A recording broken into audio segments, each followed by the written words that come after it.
जमशेदपुर में मंगलवार को सर्वदलीय जन एकता मंच ने डीसी से मुलाकात कर जन समस्याओं को उजागर किया है। उन्होंने शिकायत की है कि शहर के सौंदर्यीकरण के नाम पर गरीबों के आशियाने उजाड़े जा रहे हैं। कदमा में दोनों रोड को बंद कर दिया गया है। वहीं सौंदर्यीकरण के नाम पर कदमा, सोनारी, मानगो, दिमना, साकची, बिष्टुपुर सहित शहर के प्रत्येक स्थान के गरीबों, दुकानदारों और निवासियों को बिना वैकल्पिक व्यवस्था किए उजाड़ा जा रहा है। सड़क किनारे कई हजार पेड़ों को काट दिया गया, जिससे पर्यावरण के साथ खिलवाड़ किया जा रहा है। घर, मकान, क्वार्टरों को खंडहर खाना बनाकर शराब एवं जुए का अड्डा बनाया जा रहा है। इसे एक साजिश के तहत उजाड़ा जा रहा है। इससे नागरिकों की सुविधा को छीनने का प्रयास किया जा रहा है। उनकी मांग की इन जन समस्याओं को ध्यान में रखते हुए यथाशीघ्र कानूनी कार्रवाई की जाए कि आखिर ये किसके कहने पर किया जा रहा है, अन्यथा जनप्रतिनिधि मिलकर जन आंदोलन करेंगे।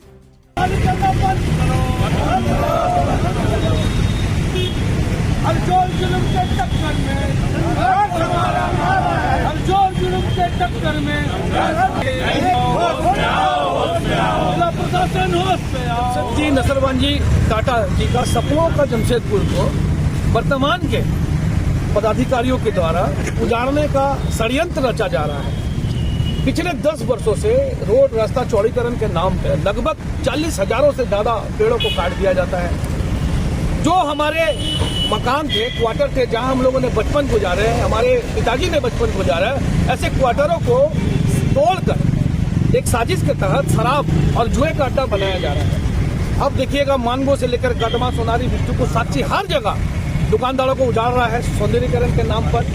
पहले वैकल्पिक व्यवस्था बसाने का होना चाहिए।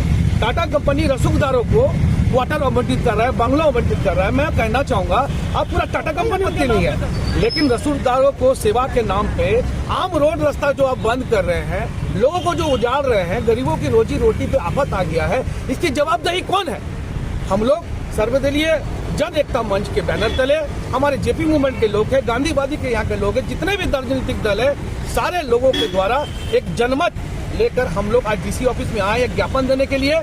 और एक पखवाड़े के अंदर में अगर हम लोगों की मांगों को पूरी नहीं करता है तो बृहद जन आंदोलन हम लोग करेंगे।